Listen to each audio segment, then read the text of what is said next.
Generalidades del tronco del encéfalo. Este también es conocido como el tallo del cerebro, ya que se encarga de conectar al encéfalo con la médula espinal. Es una región cilíndrica que está constituida por el mesencéfalo, la protuberancia y el bulbo raquídeo. También tenemos que internamente este se encuentra formado principalmente por lo que es sustancia gris y blanca. Tal como su nombre nos indica, es una estructura que adopta una forma de tronco y se sitúa en la parte inferior del encéfalo. Como dijimos anteriormente, tiene una posición anatómica que se va a encargar de conectar al encéfalo con la médula espinal.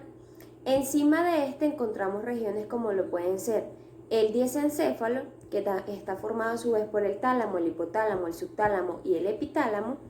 También tenemos al telencéfalo y el cerebro anterior. Por debajo de este tenemos a la médula espinal y lateralmente tenemos al cerebelo. También tenemos lo que son las características del tronco del encéfalo. Es una de las principales estructuras del cerebro, se trata de la región más subcortical del encéfalo y contiene algo llamado el núcleo rojo. También este está compuesto por lo que es sustancia gris y blanca bien delimitadas, como lo mencioné anteriormente, pero contiene una mezcla de ambas sustancias que es llamada formación reticular. Ahora bien, al tener claro esto, es importante que al existir una corteza sensitiva, debe existir una corteza motora. Esto quiere decir que va a permitir que se cumplan funciones de ambos tipos, es decir, tanto sensitivas como motoras. Por ejemplo, algunas para la región de la cara y de la cabeza, del mismo modo que la médula espinal desempeña estas funciones desde el cuello hacia abajo. En otro sentido, el tallo del cerebro es dueño de sí mismo, porque se encarga de muchas funciones de control especiales como la siguiente. Tenemos al control de la respiración, al control del aparato cardiovascular, al control parcial del funcionamiento digestivo, el control de muchos movimientos estereotipados del cuerpo, el control del equilibrio, control de los movimientos oculares y podemos decir que para sintetizar sirve como una estación de revelo para las señales de mando que son procedentes de los centros nerviosos superiores. Tiene una relevancia para lo que es el control del equilibrio y el movimiento del cuerpo en su conjunto, para lo cual intervienen lo que son los núcleos reticulares y vestibulares que explicaré posteriormente. Estos núcleos van a dar el soporte del cuerpo contra la gravedad. Los núcleos reticulares se van a dividir en dos grupos principales. Tenemos a los núcleos reticulares pontinos con una ubicación un poco posterior y lateral en la protuberancia y que se extiende hasta el mesencéfalo. Y tenemos a los núcleos reticulares vulvares que se van a encargar de ocupar lo que es toda la longitud del bulbo, de allí podemos ver por qué su nombre, en una ubicación ventral y medial cerca de la línea media. El grupo de los pontinos se encarga de excitar a los músculos antigravitatorios y los vulvares los relajan. De esta forma ambos tienen un funcionamiento antagonista entre sí. Dentro de estos grupos tenemos al sistema reticular pontino y al sistema reticular vulvar. El sistema reticular pontino es en el que los núcleos se van a encargar de transmitir señales excitadoras en el sentido descendente hacia la médula a través del fascículo reticuloespinal pontino, que va a estar situado en una columna anterior de esta estructura. Las fibras de esta vía se van a encargar de terminar en las motoneuronas anteriores mediales, que van a activar a los músculos axiales del cuerpo, que lo van a sostener en contra de la gravedad y que corresponden a lo que son los músculos de la columna vertebral y a los extensores de las extremidades. También tenemos a lo que es el sistema reticular vulvar. Estos núcleos se van a encargar de transmitir señales inhibidoras en vez de excitadoras hacia las mismas motoneuronas anteriores antigravitatorias, pero a través de una vía diferente, que es el fascículo reticuloespinal vulvar. Este va a estar situado en la columna lateral de la médula. La misión específica de estos núcleos va a consistir en controlar selectivamente los impulsos excitados enviados a los diversos músculos antigravitatorios para mantener el equilibrio como una respuesta a las señales procedentes del aparato vestibular. El aparato vestibular lo veremos con mayor detenimiento posteriormente. En las sensaciones vestibulares y el mantenimiento del equilibrio está implicado lo que es el aparato vestibular. Este es el órgano sensitivo que va a estar encargado de detectar la sensación de equilibrio y se va a encontrar encerrado en un laberinto óseo, y dentro de este están los tubos y las cavidades membranosas denominadas laberinto membranoso. Es decir, el segundo que es el laberinto membranoso, es el componente funcional del primero, que es el laberinto óseo. Tenemos al laberinto óseo. Esta estructura está compuesta básicamente por lo que es la cóclea, que es un conducto coclear, 3 conductos semicirculares, que los veremos posteriormente también, y 2 grandes cavidades, que es el utrículo y el sáculo. Dentro del utrículo y el sáculo tenemos a lo que son las máculas.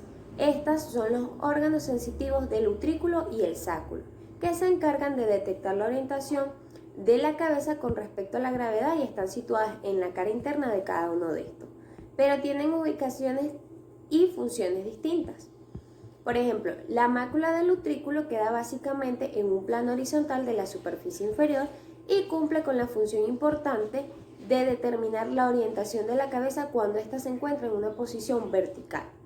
La mácula del sáculo está ubicada en un plano vertical e informa la orientación de la cabeza cuando la persona está tumbada. Los receptores del equilibrio son las células pilosas.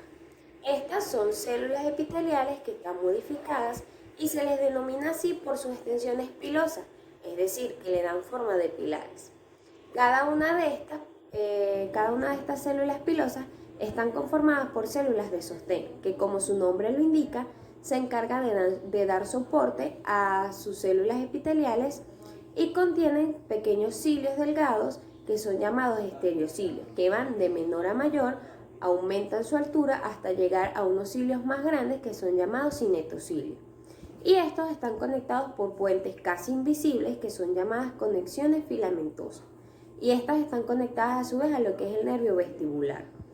Cuando los cilios se inclinan en dirección al cinetocilio, es decir, al cilio más grande, causan una depresión de la membrana. Esto va a producir una apertura de los canales de potasio y posteriormente de los canales del calcio, que van a producir una despolarización en la célula pilosa. Y esto va a producir la liberación de un transmisor sináptico, el cual se va a encargar de estimular a las dendritas de las neuronas sensoriales. Y cuando los cilios se mueven en dirección contraria, es decir, hacia ellos mismos, se produce un bloqueo de los canales iónicos y esto causa la hiperpolarización de la célula. Y a su vez, esto impide la liberación del transmisor sináptico. En condiciones normales de reposo, lo que son las fibras nerviosas que salen desde las células pilosas, que transmiten unos impulsos nerviosos continuos a un ritmo de unos 100 por segundo, cuando los estereocilios se inclinan hacia el cinetocilio, este tráfico de impulsos aumenta, muchas veces hasta alcanzar una velocidad de cientos por segundo. En cambio, el alejamiento de los cilios respecto al cinetocilio disminuye esta circulación y a menudo la suprime por completo, es decir, la detiene. Por tanto, cuando cambia la orientación de la cabeza en el espacio y el peso de los otolitos, estos se doblan los cilios y envían las señales oportunas al encéfalo para regular el equilibrio. En cada una de estas máculas, todas las células pilosas están orientadas en direcciones diferentes, de forma que parte de ellas se estimulan cuando la cabeza se inclina hacia adelante, parte de ellas se estimulan cuando la cabeza se inclina hacia atrás y otras cuando lo hacen hacia un lado. Así pues existe lo que es un patrón de excitación diferente entre las células, entre las fibras nerviosas, que son las fibras nerviosas maculares, para cada una de las orientaciones de la cabeza dentro del campo gravitatorio.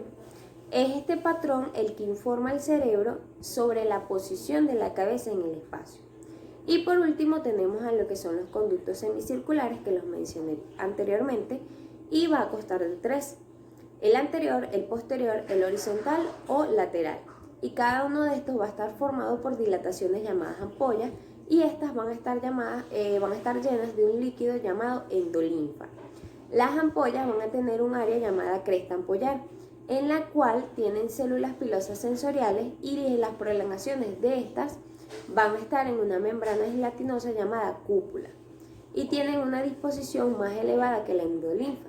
Sucede el siguiente proceso que explicaré brevemente.